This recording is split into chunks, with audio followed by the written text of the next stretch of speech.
A paz do Senhor a todos. Vamos falar aqui agora sobre os profetas menores. Eu quero dividir essa sessão em 3 sessões. A primeira, vamos falar sobre os profetas presílios, presílicos que viveram antes do exílio, eram os que traziam aviso de arrependimento, eles de exortação, que são os profetas Oséias, Joel, Amós, Obadias, Jonas e Miqueias. Depois, os profetas que viveram no período de exílio, que eles traziam uma mensagem de juízo e de fé, tanto que é os que profetizaram tanto sobre o exílio babilônico como o exílio ou destruição da Síria no Reino do Norte, que são os profetas Naum, Abacuque e Sofonias. E depois os profetas pós-exílio, que traziam mensagem de restauração e esperanças.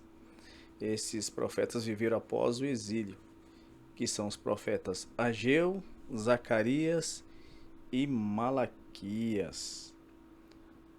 Começando sobre os profetas que viveram antes do exílio e outros antes da destruição do Reino do Norte pela Síria. Começamos aqui com o profeta Oséias, que a sua profecia ela foca no amor inabalável de Deus, mesmo diante da infidelidade e da idolatria de Israel.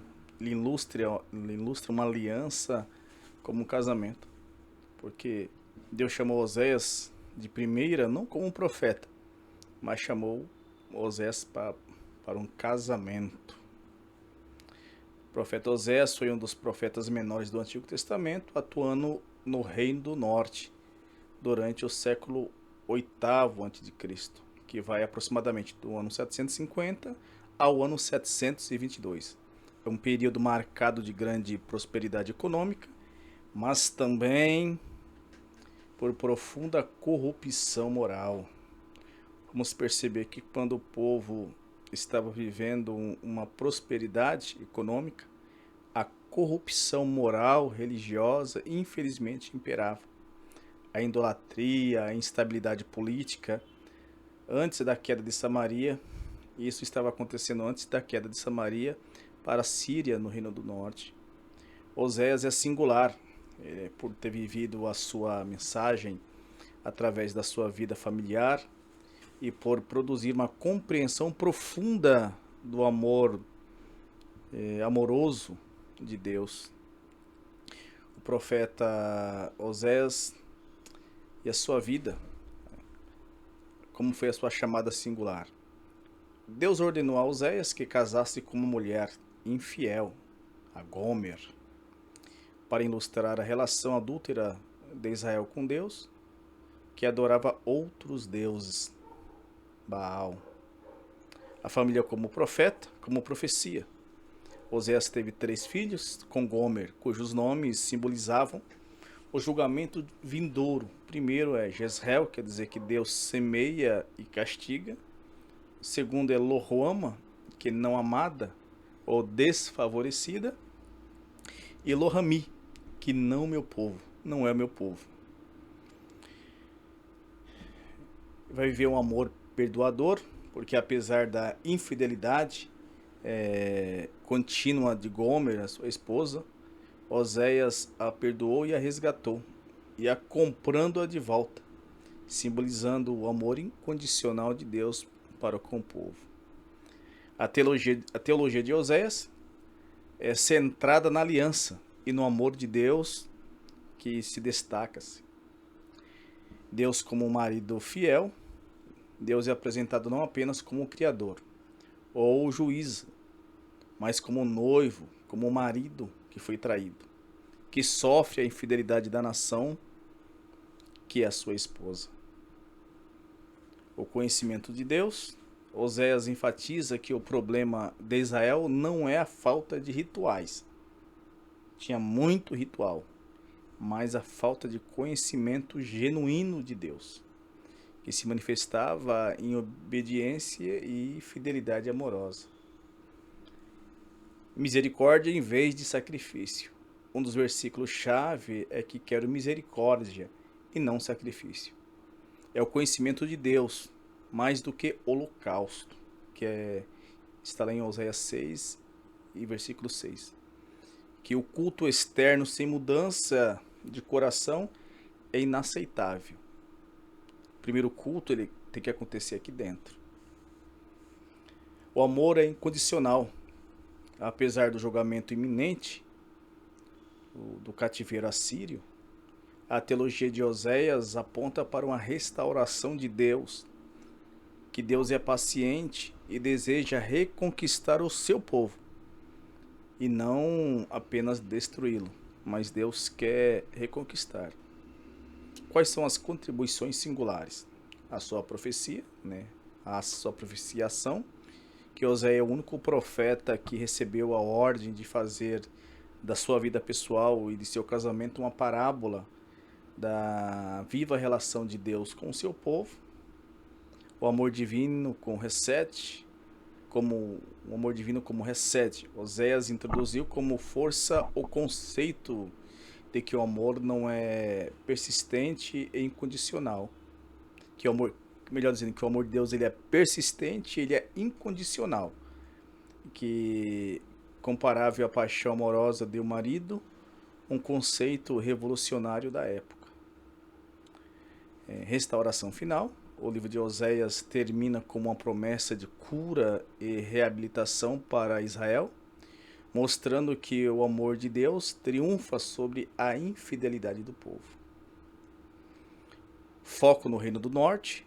Oséias é um dos poucos profetas focados no Reino do Norte, frequentemente chamado também de Efraim no livro, e profetizando sua queda e exílio com muita angústia. Oséias transformou a mensagem profética de uma mera denúncia em uma demonstração emocional da dor de Deus diante da infidelidade humana, tornando-se um profeta do amor divino. Porque se antes alguém poderia zombar de Jeremias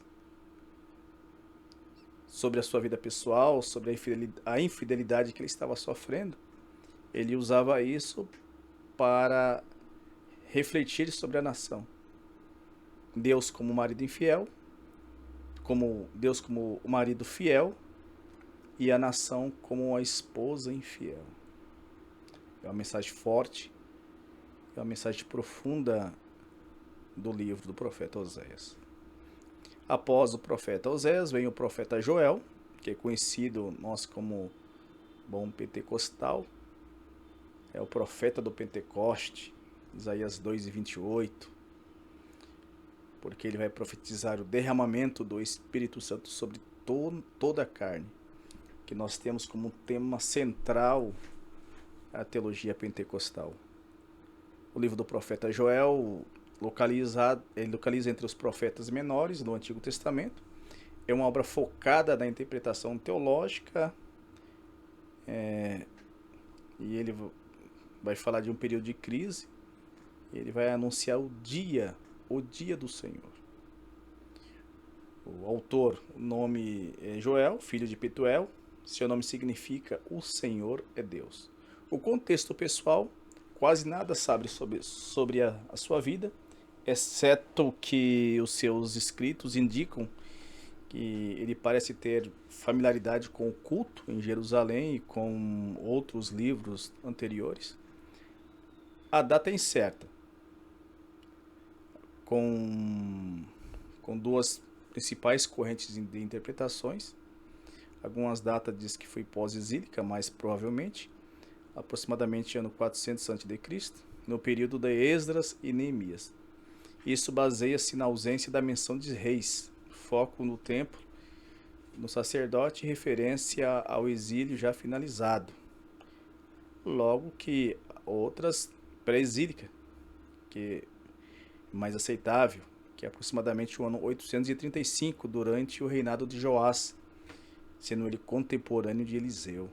A circunstância desse contexto. Vai falar da praga de gafanhoto.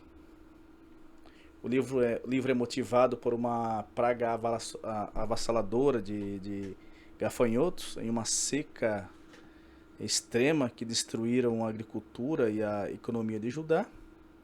E ele vai falar muito sobre o dia do Senhor. Essa catástrofe não é um desastre natural comum, mas como um indício ou início do dia do Senhor. É um juízo divino, iminente, urgente. É uma chamada ao arrependimento.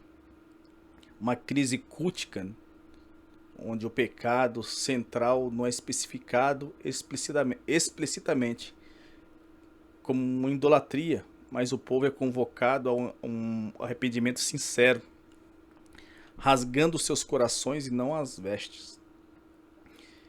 Deus não cria mais apenas a liturgia, não cria apenas aquele ritual de humilhação. Deus queria mesmo não as vestes rasgadas, mas que o coração fosse rasgado. A interpretação histórica, a descrição de desastre real da praga de gafanhoto, que devastou a terra de Judá.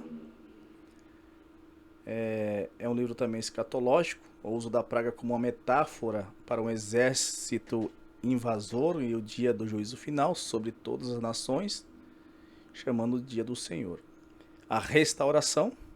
O livro alterna entre juízo e promessa, com Deus prometendo restaurar a terra e promover alimento e abençoar o seu povo após o arrependimento. O livro de Joel ante o Novo Testamento. O livro de Joel é fundamental na teologia do Novo Testamento, sendo o livro citado por Pedro. Lembra lá em Atos, no capítulo 2, do versículo 28 ao 32, Pedro cita,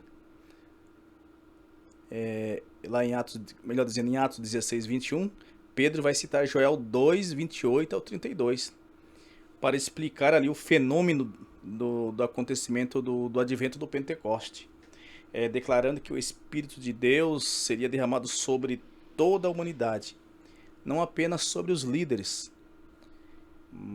Seria uma salvação universal. A promessa de que todo aquele que invocar o nome do Senhor será salvo, que é também centrado na teologia de Paulo lá em Romanos 10 e 13. E uma conexão apocalíptica, onde o dia do Senhor em Joel prefigura o julgamento final, mencionado também lá em Apocalipse. E quais são as contribuições singulares? Podemos falar sobre a democratização do Espírito, onde ele fala que a profecia de que o Espírito Santo seria derramado a todos, idosos, jovens, homens, mulheres e servos, quebrando barreiras sociais e religiosas da época. Ele começa idosos, mas também os jovens, homens, mas também as mulheres. E os servos, que eram os escravos, que eram deixados de lado, ele vai dizer também sobre os servos. Então seria alguma democratização, não teria barreiras, mas seriam quebradas essas barreiras sociais construídas pelo homem. E a teologia da reversão, que Deus faz reviravoltas sobrenaturais, onde situações de desespero são transformadas também em esperança. A promessa de Deus de restituir os anos que foram consumidos pelos gafanhotos, que está lá em Joel 2 e 25, simbolizando uma restauração da criação. E vai falar sobre o Deus universal. Joel apresenta um Deus que, embora julgue Judá, também julga todas as nações pagãs que explora o seu povo. A exortação não servia apenas para Judá, mas para todas as nações que estavam agindo contrário aos princípios de Deus. Após o profeta Joel, temos o profeta Amós. Esse profeta é o profeta chamado da justiça social. Ele denunciava a opressão aos pobres e a adoração hipócrita, clamando por retidão moral. O profeta Amós, ele é conhecido como um profeta da justiça social. Trouxe uma mensagem contundente no Antigo Testamento que ecoa no Novo Testamento e chega até nos dias atuais. Ele foi um dos primeiros profetas escritores, marcando essa tradição do profetismo oral para o literalismo, e isso ainda lá no século 8 a.C. O fundo histórico ou o contexto é um século, vai do período do século 8º a.C., que vai aproximadamente do ano 760 ao ano 750, durante os reinados de Uzias e Judá e Jeroboão II, o reino do norte em Israel. Vai falar sobre a prosperidade e a corrupção. Foi uma época de grande expansão territorial, de estabilidade política e de riqueza econômica para Israel. No entanto, não podemos esquecer que essa prosperidade gerou sempre profunda desigualdade social. Nada muda. Onde os ricos exploravam os pobres, os tribunais eram corruptos, sempre eles eram tendenciosos para os que tinham poder e dinheiro. E a adoração era uma adoração formalista e hipócrita. Tinha também idolatria, porque Betel era um dos centros de adoração do Reino do Norte e tornou-se um local de sincretismo religioso, que era uma mistura de adoração a Deus e a outros deuses. Esse era o livro do profeta. O profeta Amós, na sua origem, ele não pertencia à classe profética, oficial ou sacerdote. Ele era um pastor de ovelhas e cultivador de figos bravos ou de sicômoros em Tecoa, uma pequena vila de Judá que ficava no Reino do Sul. Ele próprio vai dizer isso lá em Amós no capítulo 7 e no versículo 14 ao 17, que ele vai proferir assim: não sou profeta por profissão, não ganho a vida profetizando, sou pastor de ovelha e também cuido das figueiras ou dos figos bravos, né? Mas o Senhor Deus me chamou, que eu deixasse os meus rebanhos e viesse anunciar a sua mensagem ao povo de Israel. A vocação, Deus o chamou do campo para profetizar no Reino do Norte, em Betel, tornando-se um estrangeiro e denunciando os pecados locais do povo. O perfil dele, um homem simples, porém ousado, que não temia o poder real e religioso. Foi expulso pelo sacerdote Amazias, mas mesmo assim ele não desanimou, ele continuou a sua missão. Quais foram as contribuições singulares de Amós? A sua justiça social como culto. Amós enfatizou que a adoração a Deus é inválida se não for acompanhada de justiça, retidão na vida diária. A frase "antes corra o juízo com as águas e a justiça como ribeiro impetuoso", que está lá em Amós 5:24, resume aí a sua mensagem. Há também um universalismo de julgamento. Amós começa denunciando as nações pagãs, vizinhas, para conquistar a atenção de Israel. Ele começa a falar das outras nações, aí todos começam a ouvir, né? Estão falando do vizinho, mas depois demonstra que Deus julga de forma mais severa o próprio povo que conhece a lei. Aqueles que conhecem Deus vai agir de forma mais severa.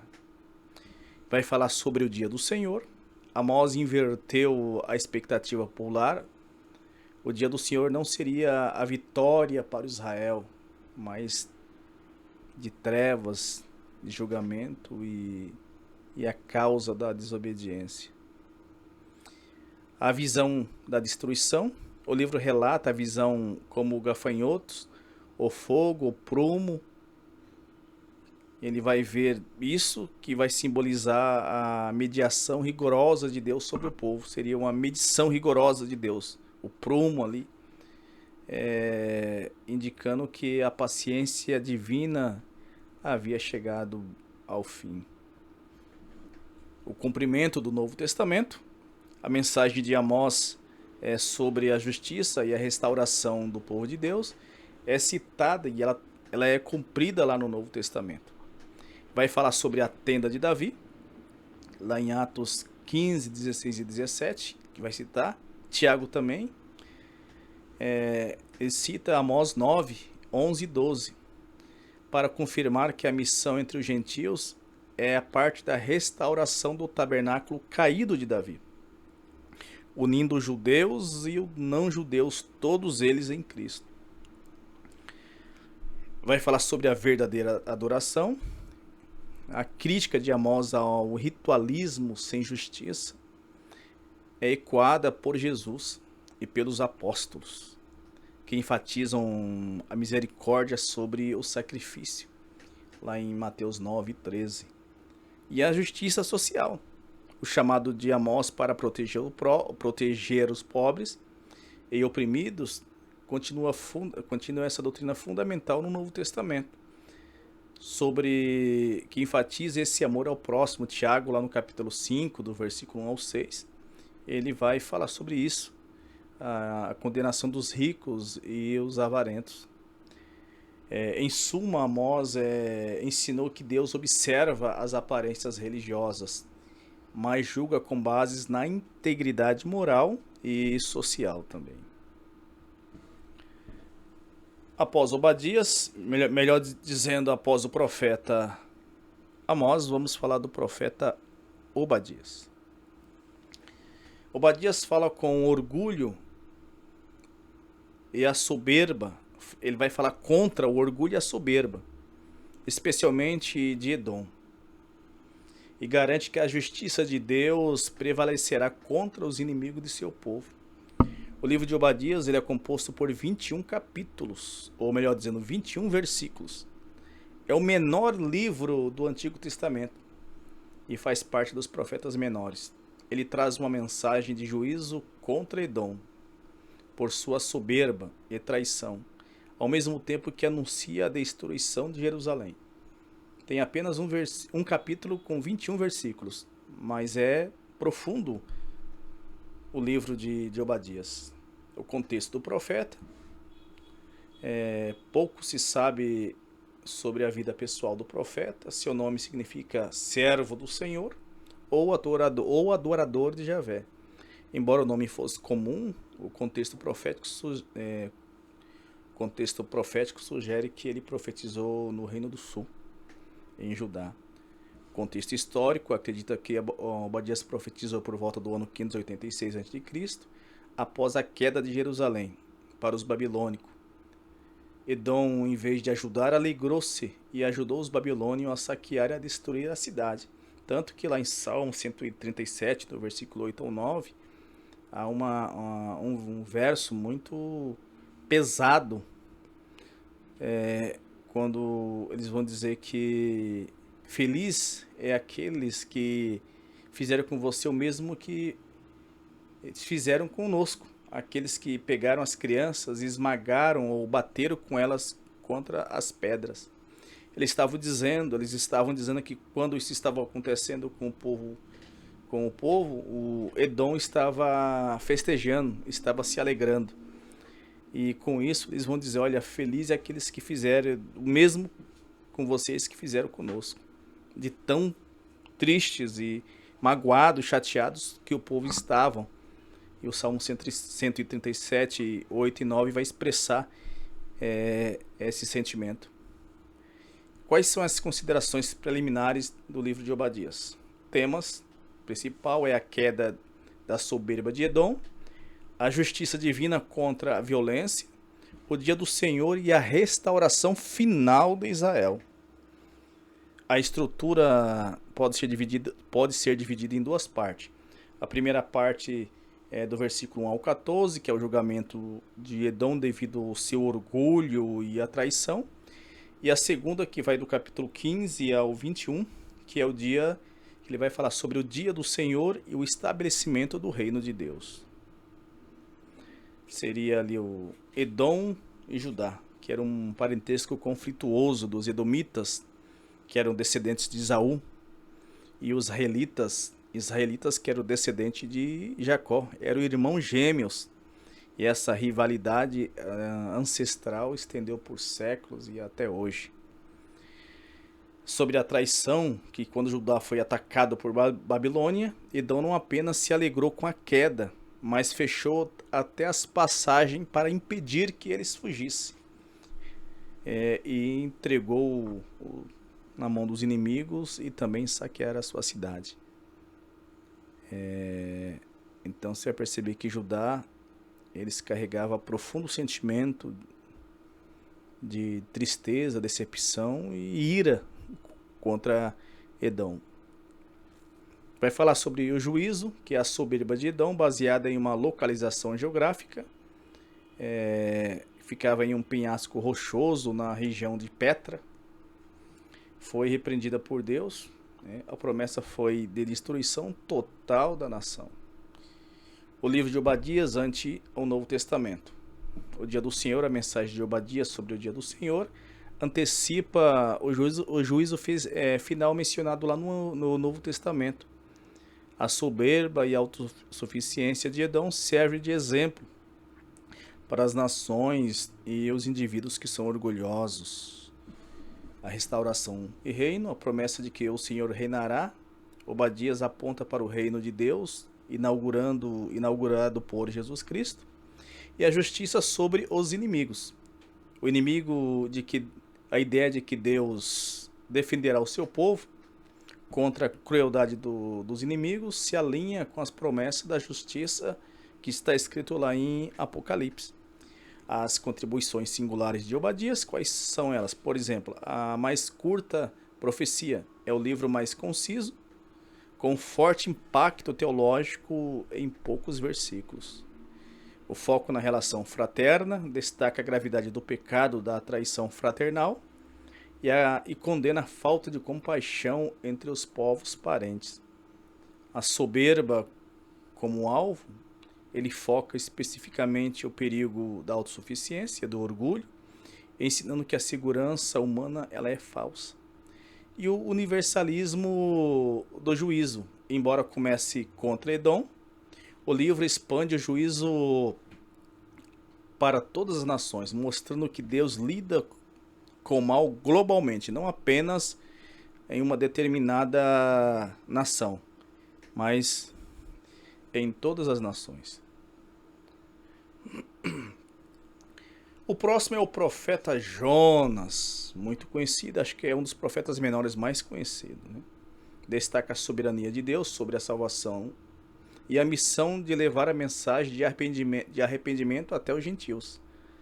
O profeta Jonas ocupa uma posição singular entre os profetas menores do Antigo Testamento, porque o seu livro ele narra a história de um profeta, em vez de focar primeiramente nas profecias orais, mas ele foca na história do profeta.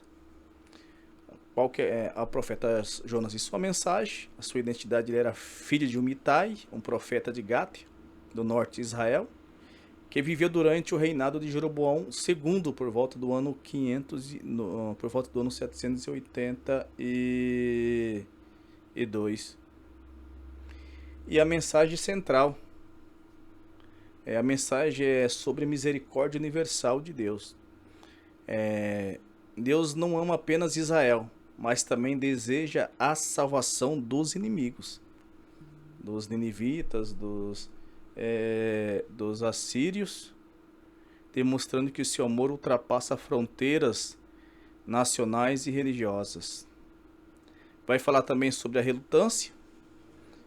Jonas é conhecido por fugir da sua missão e ir a Nínive, por saber que Deus é clemente, misericordioso e tardio se irar, e cheio de benignidade, e que perdoaria Nínive, inimiga cruel de Israel.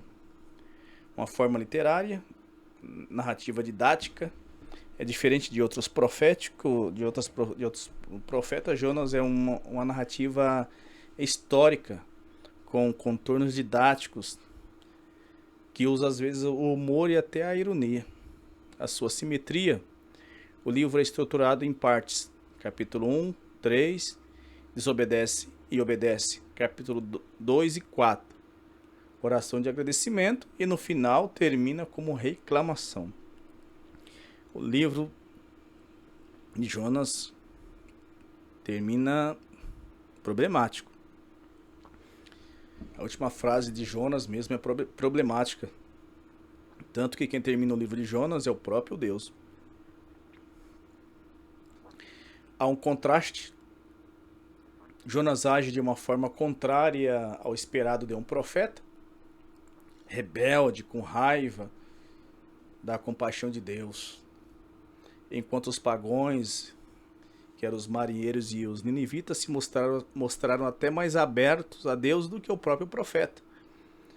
Naquele advento onde Jonas foi lançado ao mar, você vai perceber que os marinheiros e o capitão, eles se rendem a Deus. E o profeta se mantém duro a Deus. Base histórica, né? Data e autoria. A narrativa menciona personagens em lugares reais. A Síria era conhecida por sua crueldade, o que explica o temor de Jonas.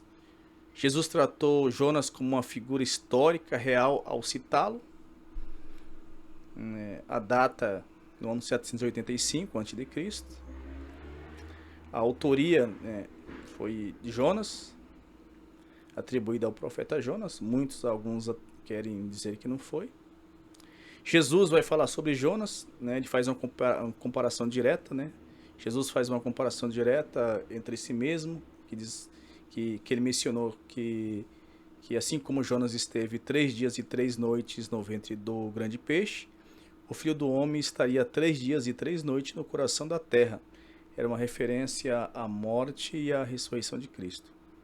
A superioridade, Jesus afirmou ser maior do que Jonas, pois Jonas pregou o arrependimento e mais de 120 mil pessoas aceitaram, mas Jesus ele era a própria salvação. Então não há como você comparar nenhum profeta da Bíblia com Jesus. Os profetas pregavam sobre o arrependimento, sobre a salvação, e Jesus é a própria salvação. Falava sobre a autoridade, Jesus é a própria autoridade. Então não há comparação, Jesus é único. Sobre a misericórdia aos gentios, o livro demonstra que o propósito de Deus não era apenas para Israel, desconstruindo aquele nacionalismo exclusivo da época. Deus ama os inimigos. A história confronta o leitor com a ideia de que Deus tem compaixão daqueles que consideram indignos, que nós os consideramos indignos. Deus, ele tem compaixão. A baleia ou o grande peixe, esse episódio ele não foca no milagre em si, mas no peixe como instrumento de Deus para salvar Jonas e dar-lhe uma segunda chance. O grande peixe não foi a destruição, mas foi o escape de Jonas. Claro que às vezes o escape de Deus para a gente, nós não conseguimos entender como milagre. Como poderia ser aquele peixe engoliu o Jonas e é um grande milagre? Mas para Deus foi um grande milagre. Deus faz um grande milagre daquilo que nós acreditamos que possa ser a destruição. Aquilo que para nós é o fim, para Deus é o começo de um milagre, é o começo de uma segunda chance. O livro ele fica em aberto, ele termina com uma pergunta e deixa a resposta a cargo do leitor. Se você ler o versículo 10 e 11, diz assim: E disse o Senhor, tiveste tu compaixão da boboreira, na qual não trabalhaste, nem fizeste crescer, que numa noite nasceu e numa noite pereceu? Eu não hei de ter compaixão da grande cidade Nínive, em que estão mais de 120 mil pessoas que não sabem discernir entre a mão direita e a mão esquerda, e também muitos animais? Lá no último capítulo de Jonas, no capítulo 4, e no versículo 10 e 11, está esta pergunta que fica em aberto. Após o profeta Jonas, temos o profeta Miqueias. Ele vai denunciar a corrupção dos líderes e vai falar sobre o Messias. Ele vai enfatizar a exigência de Deus por justiça e misericórdia humana. Esse livro de Miqueias é um dos 12 livros dos profetas menores no Antigo Testamento. Ele é conhecido também pelas suas duras críticas à corrupção social, religiosa, equilibradas com promessas de esperanças, de uma esperança messiânica. Essa data do livro está entre o ano 750 e o ano 686. Ele vai pregar durante o reinado de Jotão e Acás. Isso coloca ele como contemporâneo também de Isaías. O contexto: o ministério ocorreu pouco antes da queda do Reino do Norte, Samaria, né, para os assírios no ano 722, e durante a ameaça da Síria ao reinado do Sul, em Judá. Quem era o profeta? O profeta ele teve origem em Moresete Gade, uma pequena cidade rural da região de Judá. Um perfil diferente de Isaías, que falava na corte. Miqueias ele parecia falar entre os camponeses de classes mais baixas, denunciando a exploração pelos ricos e poderosos de Jerusalém. Você percebe que sempre está em volta na justiça social. Os profetas sempre se preocuparam com a desigualdade. É o significado do nome, que quem é semelhante a Yahvé, que é o significado do nome Miqueias, em hebraico. É um problema crítico de questões literárias, alguns acreditam que possa ter. A crítica moderna, a integridade do livro, com os seguintes pontos principais: de alternância entre julgamento e esperança, porque na mesma hora que ele prega julgamento, ele vai falar de esperança, e para alguns traz isso como um critério de dúvida para o livro, que para nós não há dúvida nenhuma, porque outros profetas falam a mesma coisa. Vai falar sobre juízo, mas vai falar também sobre a esperança. A unidade do livro, alguns estudiosos questionam se todas as passagens de esperança foram escritas por Miqueias, mas nós acreditamos que foram sim escritas pelo próprio Miqueias. Vai falar sobre um problema social e teológico. O livro vai abordar a profunda corrupção da sociedade de Judá, a opressão social, onde os ricos confiscando os campos e as casas do pobre, assim como fizeram lá com a vinha de Nabote, que manipularam para tomar a vinha de Nabote. E a liderança corrupta, né? Vai falar sobre os governantes que odeiam o bem e amam o mal, no capítulo 3, no versículo 2, e os líderes religiosos. Ele não vai amenizar para ninguém. Vai falar sobre os sacerdotes e profetas que vendem as suas sentenças e oráculos por dinheiros, lá em Miqueias capítulo 3 e no versículo 11. Vai falar sobre a falsa devoção. O povo acreditava que por terem o templo em Jerusalém, que Deus os protegia, independentemente da sua conduta. Mero engano. E quais são as contribuições singulares, né?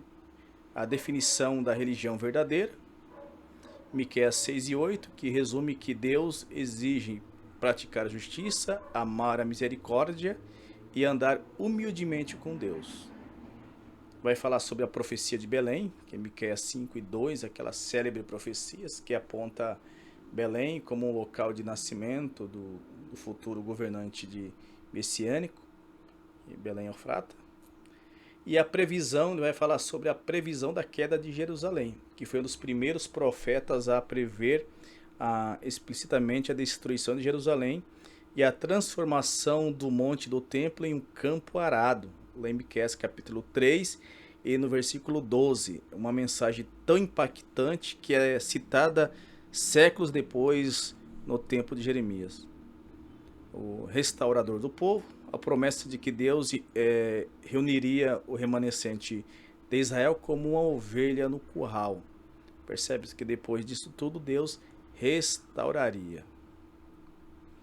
Então, esses são, finalizando, estes são os profetas que viveram antes do exílio, que profetizaram sobre o exílio.